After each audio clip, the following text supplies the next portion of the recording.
உயிரோடு இருக்கும் பொழுது என்னிடம் நம்பிக்கை கொள்ளும் எவரும் என்றுமே சாக மாட்டார்.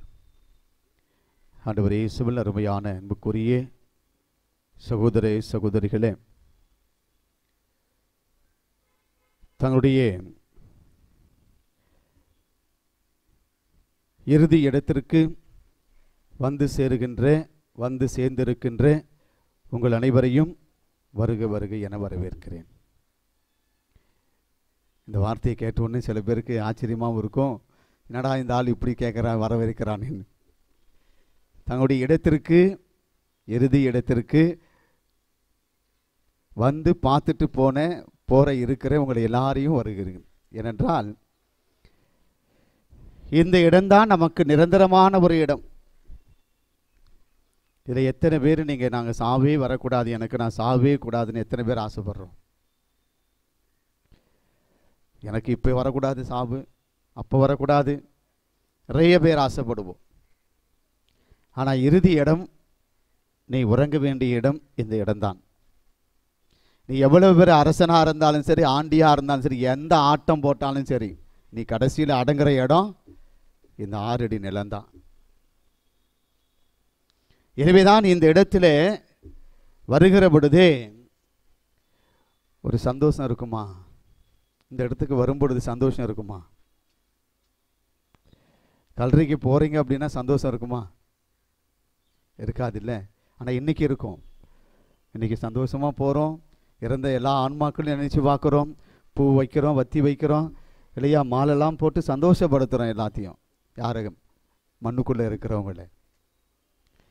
அதனால் ஆண்டவர் இயேசு என்ற நாளிலே தெளிவாக சொல்லுகிறார், நீ உயிரோடு வாழும் பொழுது என்னிடம் நம்பிக்கை கொண்டால் நீ எப்பொழுதுமே நீ வாழ்வாய், நீ நிலைவாழ்வை பெற்றிருக்கிறாய். உன்னுடைய ஆன்மா எப்பொழுதுமே அழியாத வாழ்வை அது முழுமையாக பெற்றிருக்கிறது என்று சொல்லுகிறான். ஆனால் வாழும் பொழுதே இந்த காலத்தில், இந்த வாழ்க்கையில் நம்முடைய ஆன்மா அழியா தன்மையை நோக்கி செல்லுகிறதா என்று நாம் சிந்திக்கிறோமா?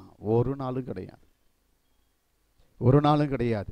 தமிழில் ஒரு பழமொழி சொல்லுவாங்க, வெந்ததை தின்னுட்டு விதி வந்தால் போக வேண்டியதான், 10ஓடு 11 அத்தோடு நானும் 1. எதுக்கு வந்தோம், எங்கே போகிறனே தெரியாமல் இந்த இடைப்பட்ட நாட்களிலே வாழுகின்ற இந்த காலங்களிலே தான் தோன்றித்தனமாக ஆண்டவருக்கு எதிராக நீ ஒரு வாழ்வு வாழுகிற பொழுது, நீ இறந்த பிறகு, இந்த மண்ணிலே நீ புதைக்கப்பட்ட பிறகு உன்னுடைய ஆன்மா இறைவனிடத்திலே சேரவில்லை என்றால் நீ மனிதனாக உருவாக்கப்பட்டதிலே அது வீணிலும் வீணாக போகிறது. ஆனால் பல நேரங்களிலே அன்புக்குரியவர்களே, திருமுழுக்கு பெற்ற கத்தோலிக்க கிறிஸ்தவர்கள் என்று வாழ்ந்து கொண்டிருக்கின்ற ஒவ்வொருவருமே போலிகளாக வாழ்ந்து கொண்டிருக்கிறோம், பொய்யர்களாக வாழ்ந்து கொண்டிருக்கிறோம். அப்படி பொய்யர்களாக போலிகளாக வாழ்ந்து அப்படியே மடிக்கிற பொழுது அந்த ஆன்மாவானது இறைவனுடைய இரக்கத்திலே அது ஒருபொழுதுமே அது நித்திய இளைப்பாறை அடைய முடியாது. எனவேதான் இந்த நாளிலே நாம் நினைத்து பார்க்கிறோம், அப்படி இறந்து போன ஆன்மாக்களுக்கு முழுமையாக உத்திரிக்க நிலையிலே அவர்களை கொண்டு போய் சேர்க்க வேண்டும் என்பதற்காக உயிரோடு இருக்கிற நாம் அந்த ஆன்மாக்களை நினைத்து பார்த்து அவர்களுக்காக ஜெபிக்க இருக்கிறோம். இந்த ஆன்மாக்கள் செய்த தவறுகளை, பாவ வாழ்க்கையை ஆண்டவரே நாங்கள் எடுக்கிற ஜெபத்தினால் அவர்களுக்கு நீ மன்னிப்பை வழங்கியிடும் என்று சொல்லுகிறோம். ஆனால் ஒவ்வொரு கல்லறை திருவிழாவின் பொழுது, இந்த கல்லறைக்கு வருகிற பொழுது இந்த இறந்த ஆன்மாக்களை நினைத்து பார்க்கிறீர்கள்.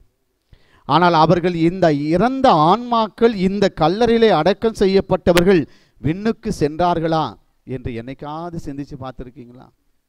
ஆனால் சில நேரத்தில் சொல்லுவீங்க, என்ன ஆட்டம் போட்டான் அவன், உயிரோடு இருக்கிற போது என்ன மாதிரி ஒரு ஆட்டம், இன்னைக்கு எப்படி அடங்கி போய் மண்ணோடு மண்ணா மக்கி போயிருக்கு பத்தியான்னு சொல்லுவோம். ஆனால் நம்முடைய வாழ்க்கையில் அதை, உங்களுடைய வாழ்க்கையில் அதை பொருத்தி பார்க்கிறோமா? ஒரு பொழுதுமே இல்லை. எனவேதான் அன்புக்குரியவர்களே, எசேக்கியேல் புத்தகத்திலே 37வது அதிகாரத்திலே 3வது வசனத்திலே நாம் பார்க்கிறோம், மானிடா, உலர்ந்து போய் கிடக்கிற இந்த எலும்புகள் உயிர் பெற்றிட முடியுமா என்று கேட்கிற பொழுது யாவே கடவுள் சொல்லுகிறான், நான் உங்களை நரம்புகளால் தொடுப்பேன், உங்கள் மேல் சதையை பரப்புவேன், உங்களை தோள்களால் மூடுவேன், பின் உங்களுக்குள் உயிர் மூச்சை புக செய்வேன், நீங்கள் உயிர் பெற்றெழுவீர்கள், அப்பொழுது நானே ஆண்டவர் என நீங்கள் அறிந்து கொள்வீர்கள் என்று சொல்லுகின்றான். எனவேதான் அன்புக்குரியவர்களே, திருமுழுக்கு பெற்ற ஒவ்வொரு கிறிஸ்தவர்களும் இறப்பு என்பது அது முடிவு அல்ல, மாறாக மறு உலக வாழ்வினுடைய ஒரு பிறப்பாக இருக்கிறது.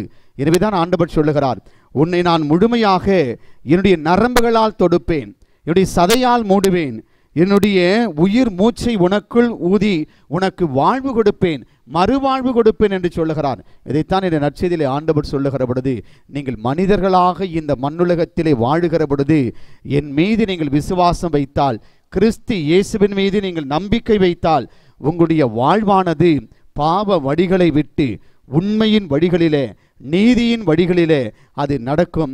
அவ்வாறு நீங்கள் நீதியின் வழிகளிலே உங்களுடைய வாழ்க்கை அமைத்து கொள்ளுகிற பொழுது உங்களுடைய ஆன்மாவானது இறந்த பிறகு மண்ணோடு மண்ணாக மக்கி அது மடிவதல்ல, மாறாக இறைவனிடத்திலே போய் சேரும் என்று சொல்லுகிறார். அப்படிதான் இந்த கல்லறையிலே அடக்கம் செய்யப்பட்டிருக்கிற ஒவ்வொரு ஆன்மாக்களையும் நாம் இன்று நினைத்து பார்த்து இந்த ஆன்மாக்களுடைய பாவங்களை எல்லாம் நம்முடைய ஜபத்தின் வழியாக கழுவி ஆண்டவர் முழுமையாக அந்த ஆன்மாவை தன்னுடைய விண்ணகத்திலே ஏற்றுக்கொள்ள வேண்டும் என்று நாம் ஜெபிக்கிறோம். எனவே தொடர்ந்து நாம் ஜெபிப்போம். ஏனென்றால் கிறிஸ்தவர்களுக்கு இறப்பு என்பது முடிவு அல்ல, மாறாக விண்ணக வாழ்வினுடைய துவக்கமாக இருக்கிறது. அந்த விண்ணக வாழ்விலே இந்த இறந்து போன இந்த ஆன்மாக்கள் என்றென்றும் பேரின்பம் அடைய தொடர்ந்து இவர்களுக்காக ஜெபிப்போம். ஆண்டவர் ஆசீர்வதித்து வழிநடத்துவார். ஆமென்.